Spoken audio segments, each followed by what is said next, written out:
Today we are going to be thrifting versatile pieces as we have a little chat about life. But first, let's get into where to start and what versatility means to you. The first thing you want to do is gather your thoughts. And in order to do that, you have to sit down and think about what versatility means to you. For me, there are 4 questions that I ask myself. How often can I wear it? How many ways can I wear it? Is it transitional? And most importantly, is it comfortable? Because for me, comfort is the key factor in versatility. There are a lot of opinions out there right now on what exactly a versatile piece is.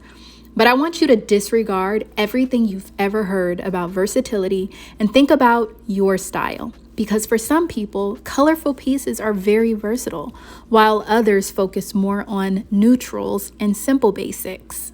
I've put together this Pinterest board to help gather my own thoughts on versatility for me, and we'll have it linked down in the description box for you if you want to take a look. So let's get into what's on my thrift list. The first thing I have on here is trousers. I have blazers, button-ups, button-downs, leather, cardigans, sweaters, trench coats, graphic tees, a pop of color, a great pair of denim, and a good belt. With all of the items on this list, I could create virtually any look that's on my Pinterest board. Something you will oftentimes see me do is mix a dressy piece with a casual piece. So for me, what that looks like is a great pair of denim and a blazer, or a great pair of denim, a graphic tee, and a very fancy pair of heels.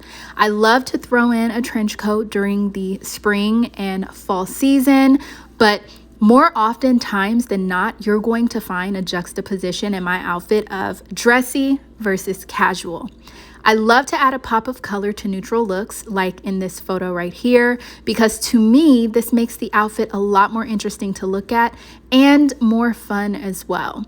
I also like to add in a pop of color in my bag, which is what you see in this look right here. And of course, the shoes tie it all in together. But overall, the background of the pieces, they're all neutral. So with all of that in mind, let's go thrifting and let's chat a little bit about life.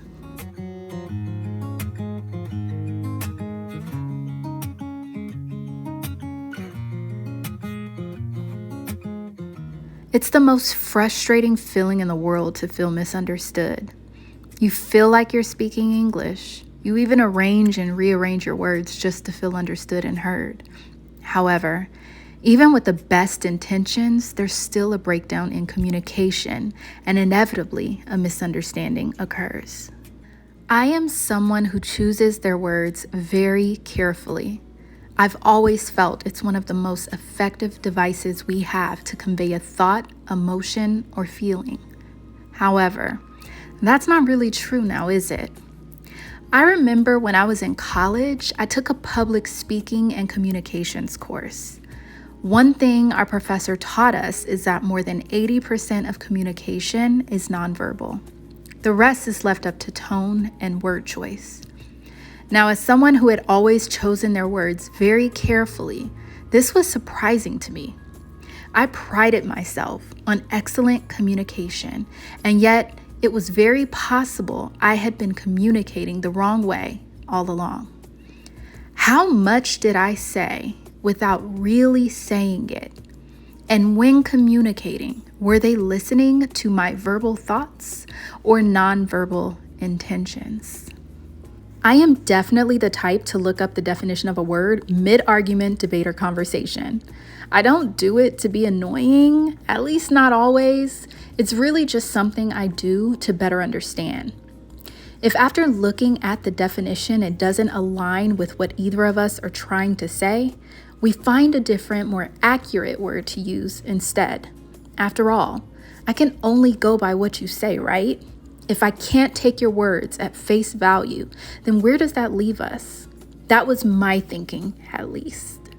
Sticking to this logic would prove increasingly difficult, as I found myself consistently in situations where words were conflicting with perceived intentions and actions conflicting with my discernment.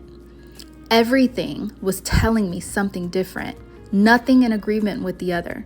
And it got to the point where I wondered if maybe it was me. Did everyone have this secret language that I wasn't in on? Somewhere hidden, was there a teeny tiny imperceptible to me answer key to the spoken word? It was like words didn't reflect their given definitions anymore, and you were expected to guess what they were trying to say. Word choice be damned. Then a memory popped up and revelation came. Growing up, I was a highly sensitive child. I've been able to see into the spirit realm since I was 3 years old. Things most people couldn't or wouldn't see were as clear as day to me, and if we're being honest, most times terrified me. I walked around in a constant state of fear, forced to experience this unseen realm I had absolutely no control over. That was my perception at the time. As I got older, not only did I begin to recognize these entities as a spirit outside of people, but it began to translate into the spirits and intentions a person carried inside. Imagine being in grade school and having a deep aversion to certain people, but you can't quite explain why. You're called mean and stuck up or told you think you're better, when in reality, it's the state of their spirit you can't bear. Some people carry scars so deep, too deep for you to withstand, while others carry a darkness your soul has yet to comprehend. You struggle because you want to tell the truth, but you don't quite have the words to explain the understanding you have.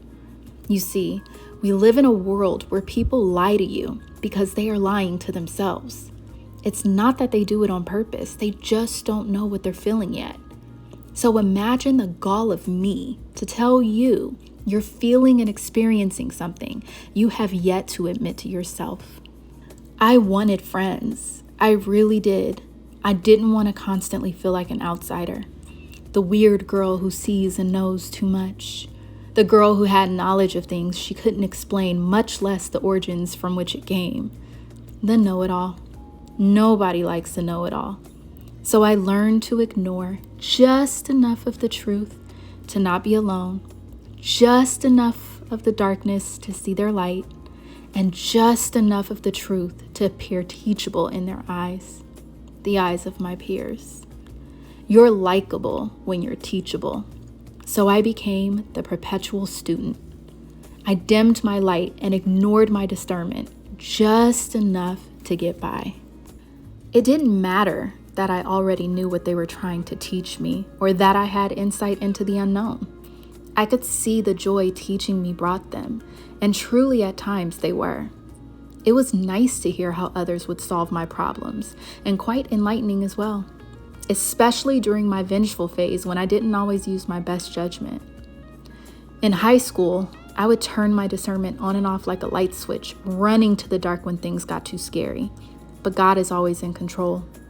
No matter how many times I try to control things, His will is always done. I remember one time in high school when He turned it back on for me, just long enough to see and give grace to a girl who really needed it. That's an interesting story for a different day, but just know, it doesn't matter how gifted you are, you still need help. The ear and the companionship from dimming my discernment were fulfilling for me. The problem is, when you ignore your discernment for too long, you forget to turn the light back on, and eventually you fall asleep. In the darkness, you begin to think and believe you can behave like everyone else, even though you know better. You expect your consequences to be the same as the next person, calculating exactly how much consequence you're willing to endure to prove a point. You lie to yourself without any concern for looking deeper, until one day the consequences start hitting like someone who's done more, and you realize you've been sorely mistaken. It doesn't work like that, and it's dangerous. The more gifted, the more responsibility. Remember this next time you wonder why everyone else gets away with the things you don't. I did this for years until one day I woke up.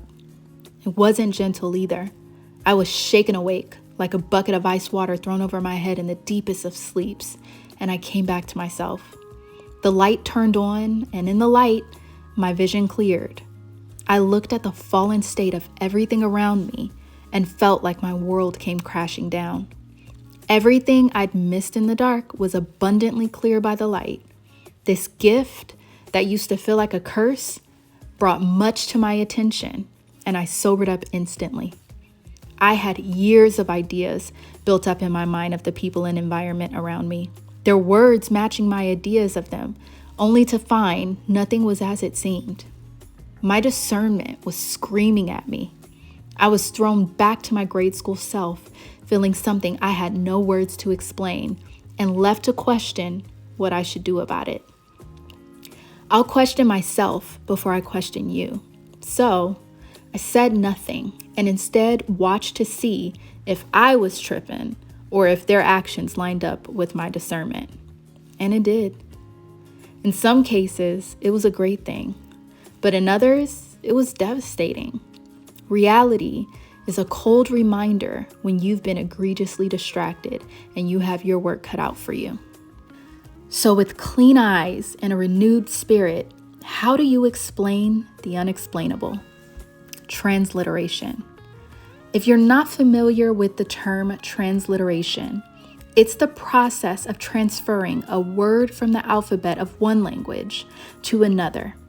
Transliteration helps people pronounce words and names in foreign languages, especially when it's not an apples to apples comparison. When you have an alphabet versus a character, transliteration will help bring the two into agreement. I had this aha moment during a conversation with my husband when I realized our lapse in communication was happening because I was using a spiritual language to explain something he already didn't understand. While a translation will tell you the meaning of a word, a transliteration will create a word for a language that has a different alphabet. You translate the understanding of your spirit into an audible language that can be understood with words.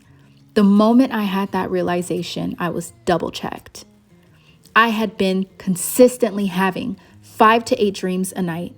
And when I would wake in the morning, I would be so frustrated trying to translate what God was telling me.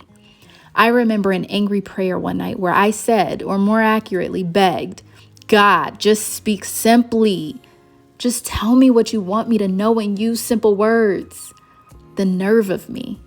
But like a father with his child, he sees the heart, the intentions, and he answers. That night, I had a dream, and in that dream, I saw someone doing something. Without going into too much detail of the dream, basically, it was a reenactment of something I wanted to do.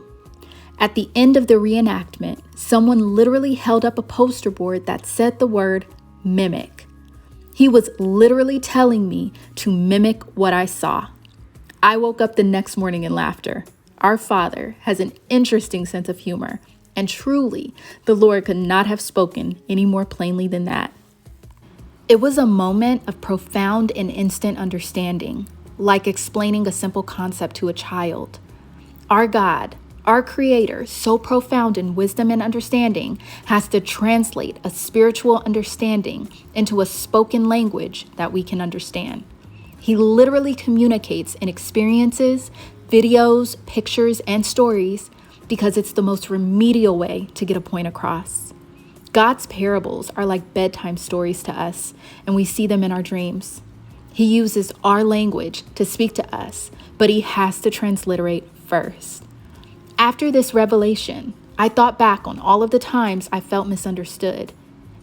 I had been using a spiritual language and understanding to convey a point to someone who hadn't been taught yet. It didn't make them any less intelligent. It simply meant I needed to use a language they understood. Would you get mad if someone who spoke only Spanish couldn't understand your English when you had the knowledge to speak both? Only someone lacking in grace would, and well, you know what they say about grace. Be careful of the measure you use, for it will be measured back to you. This is what God does for us. God is a spiritual being. There is a spiritual language, and because we have not come into the full understanding of it yet, God uses our language to speak. Just imagine how limiting our language is to him. Add to that the fact that we all understand in different ways because each of us has a gift that He's placed inside of us. Our gift is a part of that spiritual language, and not everybody has the same gift. I say all that to say, be patient. If you find yourself having a lapse in communication with someone, give others the grace you'd want. Not being understood can be difficult at times, but we've all been there. We've all been on the giving and receiving end of it. Take it as an opportunity to broaden your horizons and either learn a new language or teach someone yours.